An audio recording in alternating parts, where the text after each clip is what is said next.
What's good, family? Welcome to another edition of the Bettor Hour live on MSG. You already know the vibes. We got Katie Box, Sean Henson, Alex Monaco, Jeff Johnson, and you locked into MSG Network Studios. We got a whole fire show prepared for you, but I won't go any step further without introducing my man from the Chi, ready to make me some money on a Thursday afternoon, Sean Little. Sean, I need my bankroll to go up and my losses to go down. Can you help with that?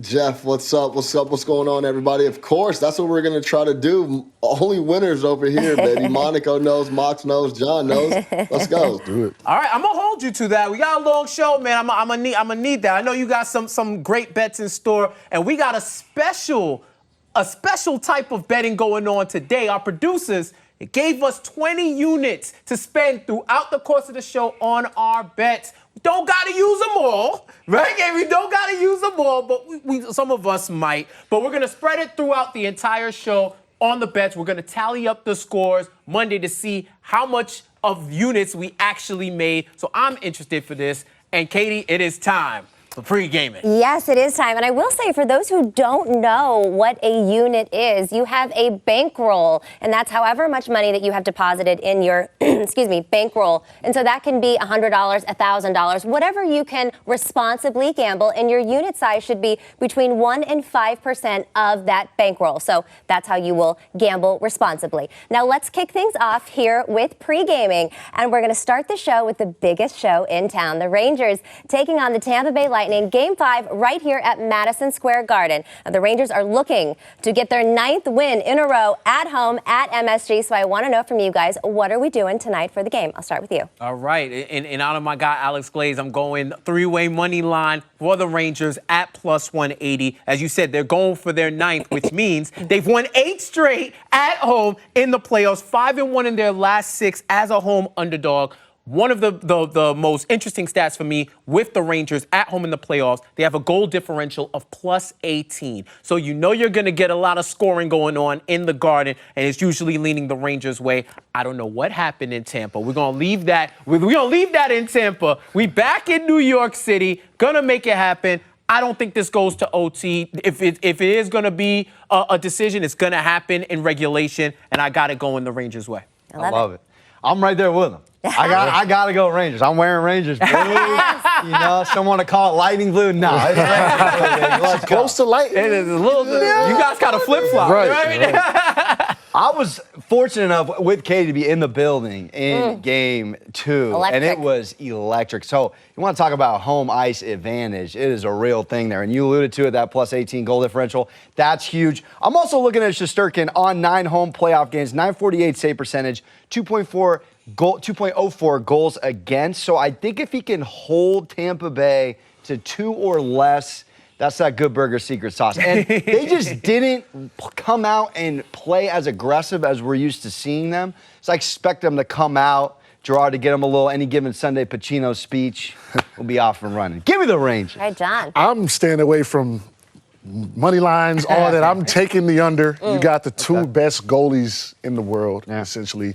Vasilevsky's just allowed 3 goals on 65 shots the last 2 games. Shesterkin, we know what he does.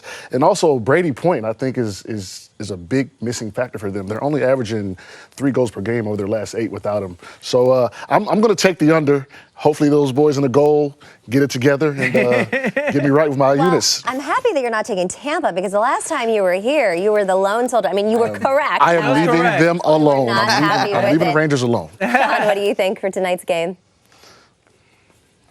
Yeah, Andre Vasilevsky over 28.5 saves, minus 110 for 3 units. Like Monaco said, I think the Rangers know how big of an advantage they have at home. They're going for 9 straight, like you said, Mox. They're going to come out super aggressive. They had 35 shots in Game 4 on the road. I think they even upped that aggressiveness and that pace tonight in the Garden.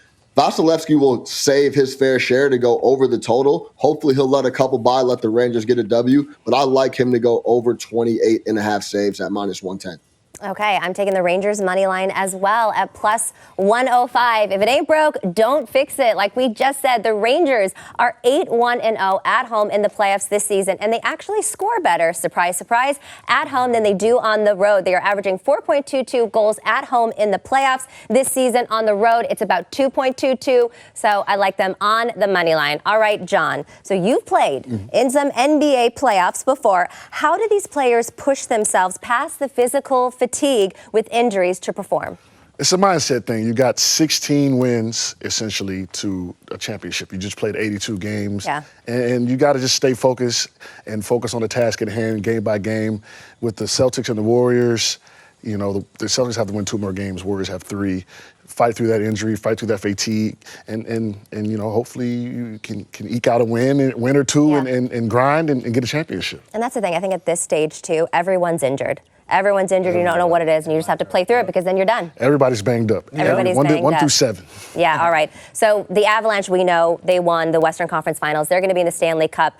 Who of these teams do you think fares better against that incredibly potent offense? Or anyone? Do you think it's an Avalanche year to win? I kind of lean more towards the goalies than the high-scoring offenses. I think Shesterkin has been absolutely incredible, but what do y'all think? Yeah, I don't think they've seen a goalie like Vasilevsky or Shesterkin. So all that, they have a high-powered offense, but it's going to be tempered a little.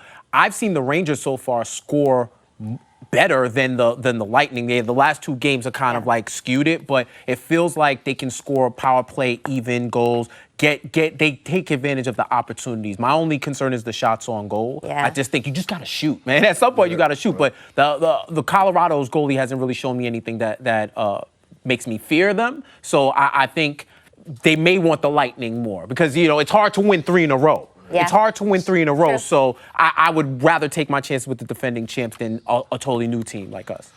Yeah, I'm with you on that. Also, I'm curious to see how the time off. It's extended time off for the Avalanche. I wonder how that factors in. We saw it with Tampa Bay chilling for over a week there. They came out a little sluggish in game 1 and game 2. So hockey momentum's unique in and of itself, but yeah, we got defense over here versus high-powered offense. Right, and to your point, too, the Edmonton goalie was, 4th-string goalie that was in there? That's not Shesterkin. And I do think there is something to be said about a really scrappy team that no one really thought would get here. I would definitely be more afraid of them, to your point, than the 2 times champions. Yep. All right, you're watching the Bettor Hour live on MSG. Next up, we're off to the races. Don't go anywhere. We'll be right back.